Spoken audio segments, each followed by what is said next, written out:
To understand the spell which binds Walius, you must first know who we are, and what drove my forebears to commit such an atrocity. This tapestry is our story, the one that brought us here. After generations of wandering, my people sought refuge in northeastern Storm, some 170 years ago.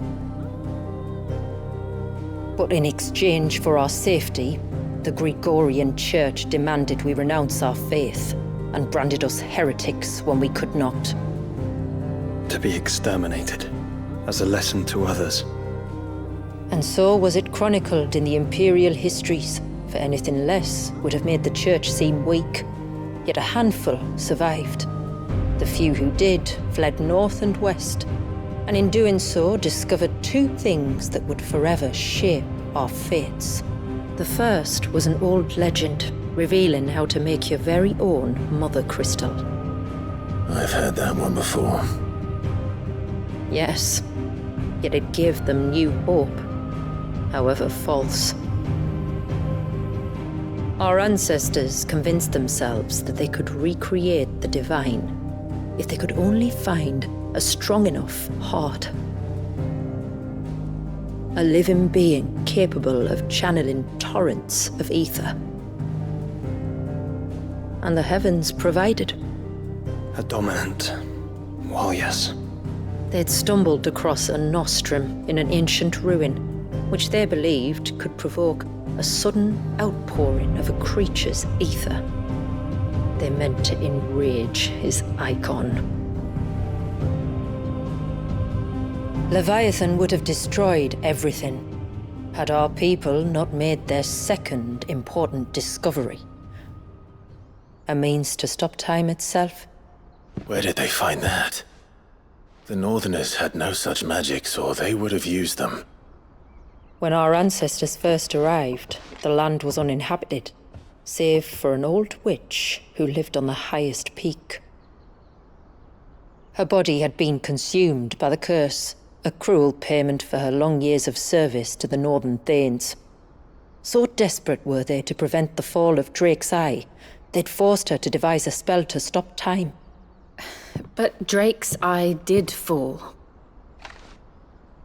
It did. When she finally perfected the necessary magics, it was already too late. As punishment for her failure, the Thanes exiled her to this forsaken place to live out the few days she had left. Knowing her suffering, our ancestors cared for her as best they could, and in return, she gifted them her spell. That even though she should die, her legacy might live on.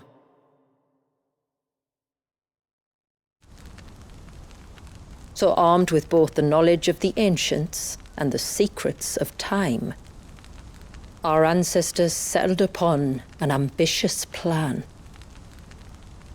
They would create a new mother crystal and enchant it that it might endure for all eternity. Thus would our people's wandering, our suffering, finally end, and prosperity visit us once more. And all it would require was the sacrifice of a single child. A small price to pay, or so they believed. Another victim of man's blind reliance on the mother crystals. So we know the seal source. How do we break it and restore the flow of time? Do you recall the dome of light on top of the cliffs to the west? Inside lie the ruins of an old temple. It was there that the witch built the Vare, a conduit of sorts that channels her remaining ether into the surge. But it's been a long time since anyone set foot in the place. And now, there are others who claim it as their own. Then we shall go prepared for a fight. That said, it may be best if one of us stays behind. You think the village could be in danger? We saw the ether flow from Walius in all directions, but only encountered a single familiar. There will be more. And should even one make its way here, I doubt the walls could hold it back for long. Then I shall stay. The Phoenix will see your people safe, tributary. You have my thanks. Very well. We should depart at once. I fear time may no longer be a luxury we can afford.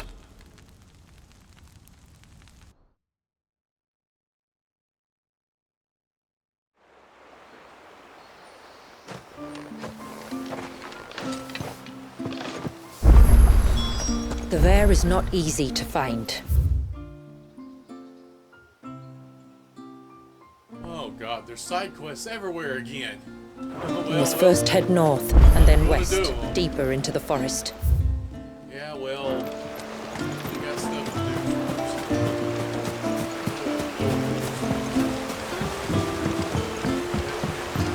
My lord, may I speak with you? There is a matter with which I would beg your aid. Of course, what is it? Please, not so loud. Something serious then? Yes, I think we might have company. I was passing by the low gate when I saw a figure moving among the trees up on the cloak. At first, I thought it must have been you or your brother, so I didn't say anything, but the more I think about it, the more certain I am that the figure looked familiar. And you're sure it wasn't one of the other villagers? Positive. I think it was someone from outside the wall who has found his way inside. Of course, it could just be my imagination playing tricks on me. I only caught a fleeting glimpse, and it might have been you or your brother.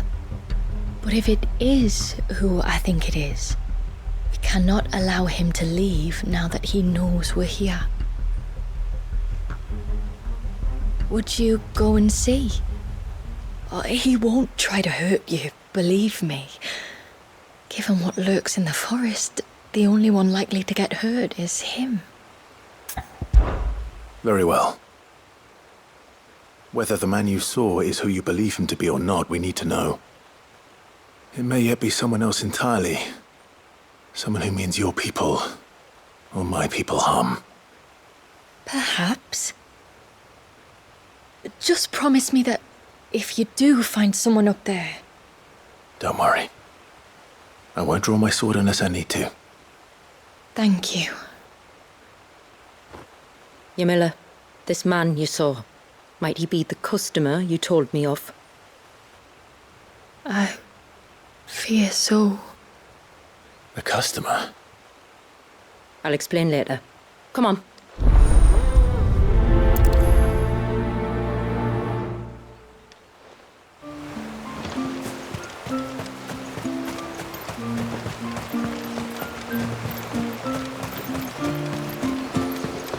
If we pick too many of the flowers, there won't be enough.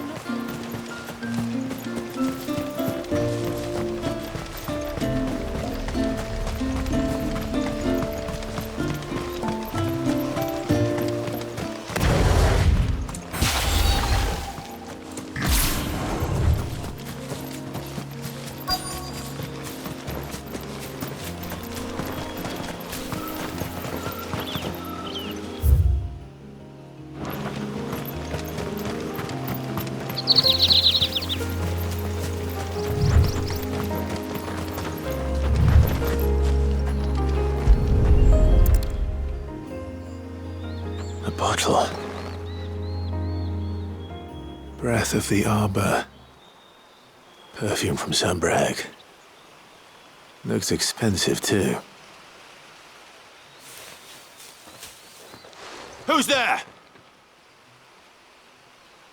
Stop!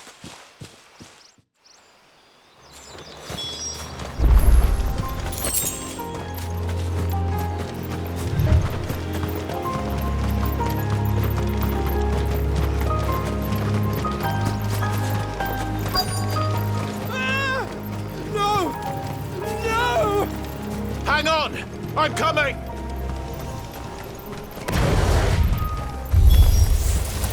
Don't eat me! I'll give you gut rot, I swear!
Are you all right?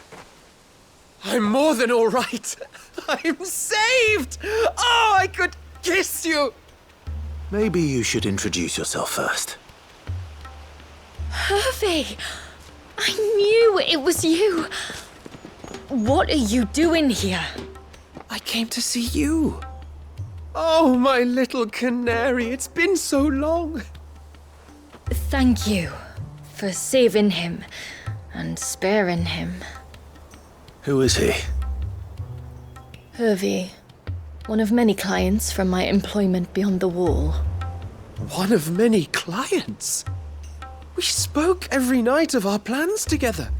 Whispered songs of love into each other's ears. And then you upped and vanished without so much as a word. I left you a note, didn't I? I told you I was sorry, but that we could never be together. That I could never abandon my family. And I told you not to look for me.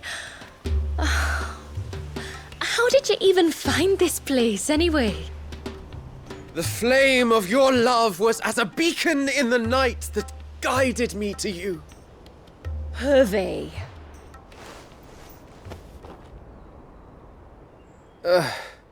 I was walking by the coast near Northreach when I saw a lady who looked like you. Eyes like the ocean. Hair like the driven snow. The next moment, she and her companions were jumping in a skiff and sailing out towards the wave. So I, borrowed the nearest boat and started rowing. It must have been Shula bringing us here. So what? You rowed, found a nose how many leagues across the bay, simply because you saw a woman with white hair. And as I did, the skies changed from a dull and hopeless grey to a bright and benevolent blue. That was when I knew for certain that my little canary was close. Oh, why did you come? You should have forgotten me, as I tried to forget you. I cannot leave my people, Hervey. And now that you know about this place, neither can you. We must return to Haven and accept my family's judgment. I'm to meet your family. Oh, my little canary.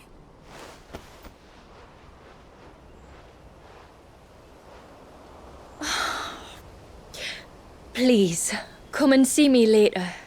You did as I asked, and you must be rewarded for it. But first, follow me, Hervey. To the end of the world and beyond.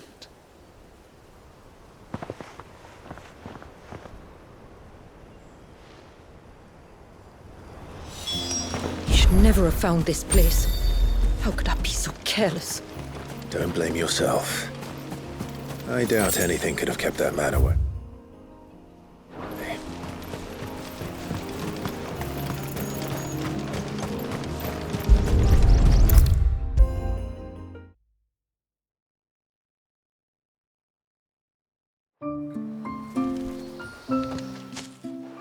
Forgive me. There's nothing to forgive. You two met at the Vale, I take it. When I worked there, yes. To earn the coin that my people need to survive. Though Mysidia is our sanctuary, there are certain necessities that it cannot provide. And for that reason, some of us seek employment beyond the wall. Yet few are the opportunities for followers of a strange faith in a strange land. And so you supported your family as best you could? I did. And I have never regretted it for a moment. I found a second family in the Vale. And in the Dame, a second mother. I also found Hervey. But our love could never be. I knew that if I revealed my secret to him, I would be putting my people in danger. But that if I did not, I would be living a lie, unable to return home. What will happen to him now? Since our people settled in Mysidia, uninvited visitors have been few and far between, but not unknown. Explorers, survivors of shipwrecks, none lasted long. I see. That was before my time, you understand? I've never had to make a decision like this before. Ymila, know that I do not blame you for any of this. It was me who decided to make the trip to shore. Me who exposed our secret. This was my mistake, and I shall bear the responsibility. Thank you, tributary. I only beg you to remember that Hervé means us no ill will. He's just a fool. A fool who loves me. I will take that into consideration. But yours is not the only voice I must listen to. The whole family must be consulted, and it may take time for me to arrive at my decision. I hope you understand. Of course, tributary. However long it takes. Come what may, I thank you, my lord, for bringing us back together.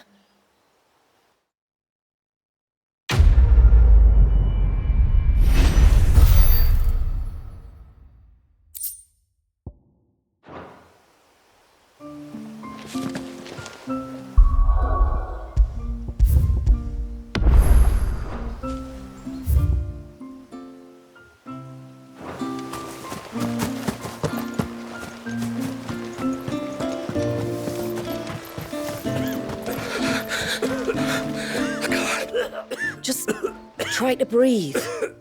That's it. Is everything all right? Ah, you're the outsider. I'm Fannet, healer by trade. And this is Talor, one of my patients. He took ill not long after you arrived. Nothing too serious, I hope. I hope so too, but... But? This affliction, it's like nothing I've ever seen before. He complains of feeling chilled to the bone, but there's no fever to go with it.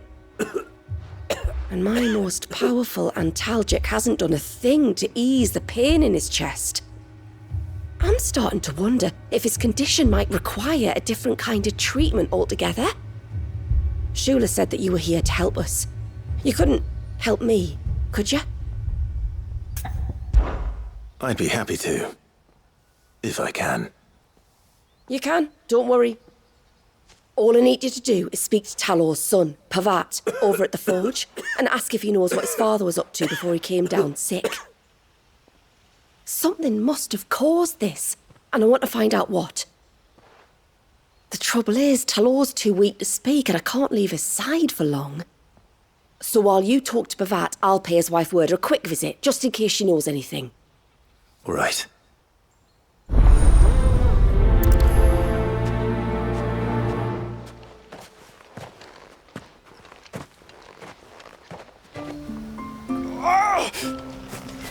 Leave me be.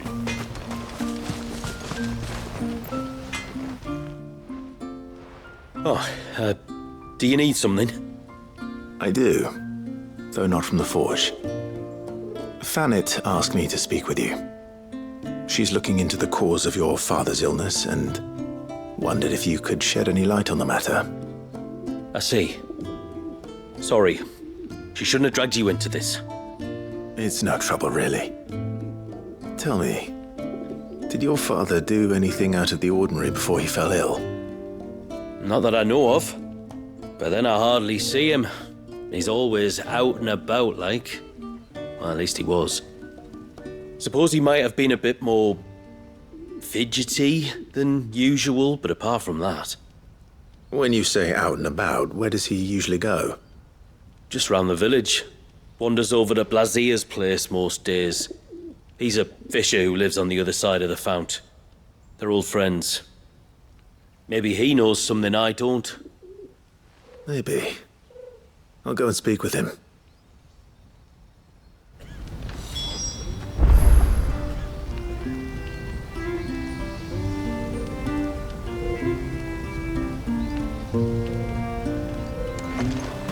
sign of the child.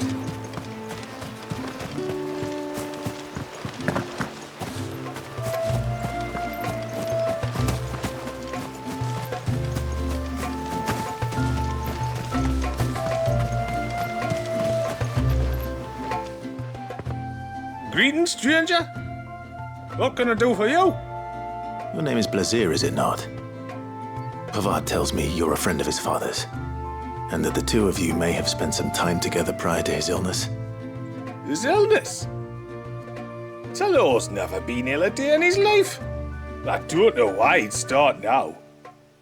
Oh, Fanny doesn't know either. It was she who asked me to look into his recent behavior on the off chance it might explain how his condition arose. I suppose there was something that struck me as a bit odd. He kept asking about the woods. Did you see anything strange on your way back from the shore? Are you certain? Do you swear? That kind of thing. I didn't, of course. But he wouldn't let it go. It was like he was expecting something to happen. It was just a matter of when. Not that I know what. But he never told me anyway. Well, that certainly does sound unusual. And it might just be what Fannet is looking for. Thank you. Don't mention it. Oh, and when you say Talor, wish him the best from me, yeah? Let's see what the healer makes of this.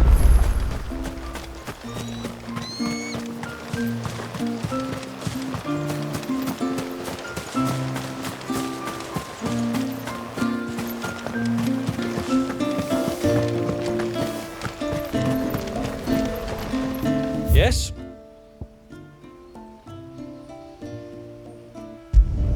Flawless.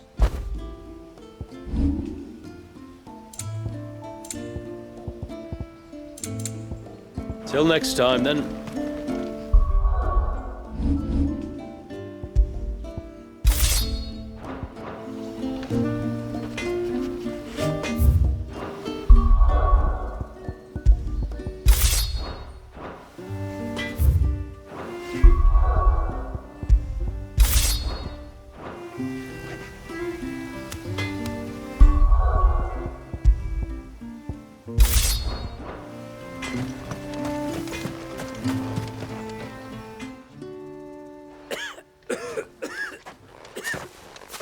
Spoke with Werder, but she couldn't tell me anything.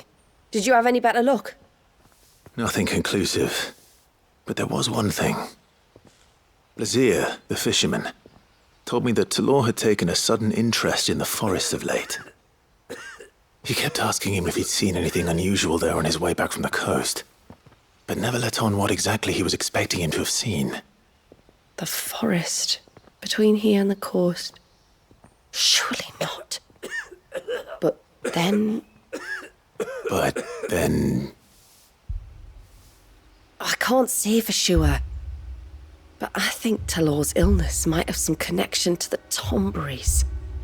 You may have encountered them during your time here. The small, scaly beastmen. And you think they may have caused Talor's illness? I do. At least in a way. And if I'm right, it's no wonder the treatments I've been trying didn't work. Oh, I know it's a lot to ask, but would you go down into Father's Fell for me? There's an altar there, and if my fears are true, an offering upon it. What is going on here? Please. I'll explain everything when you return, but time flows fast. I beg you, make haste for Father's Fell and take the offering from the altar. Talor's life may depend on it. Very well.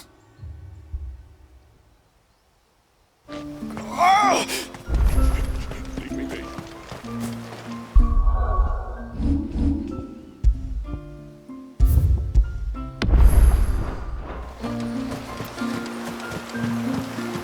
Bastard thing. Tore the fish right out of the bus. Oh, I never should have let him go alone. Hail, stranger. And once everyone left me in peace.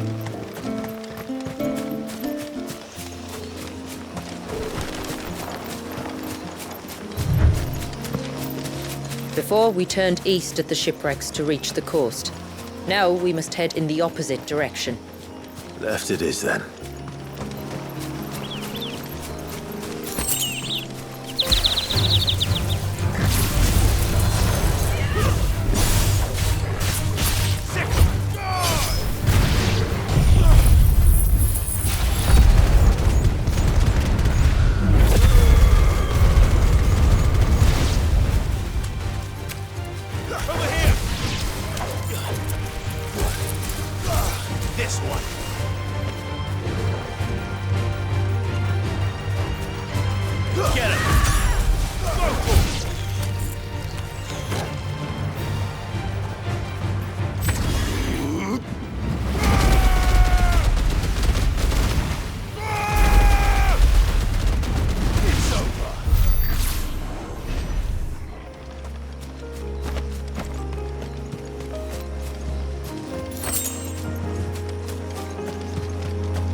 If there's one thing I know about beastmen, is that they love to hide in the dark.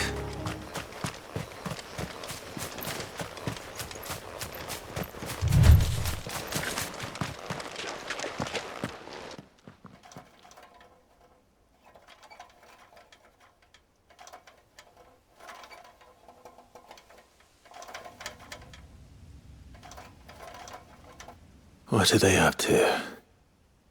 Some sort of ritual.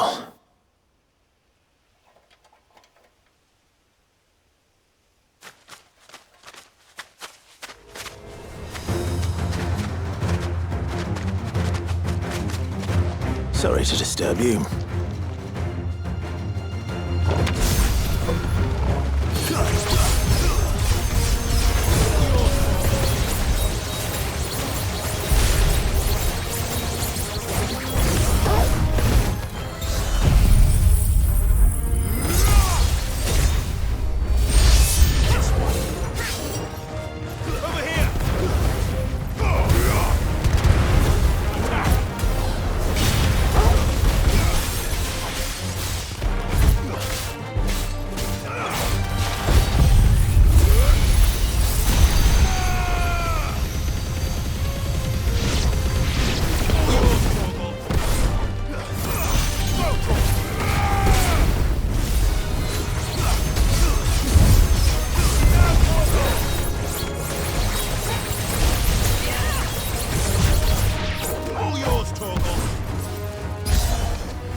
Let's see what's on this altar, then.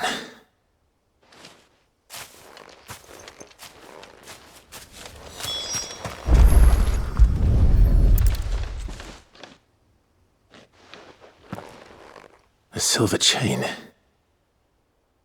I doubt the Tombury's made it. This must be what Fennec was talking about.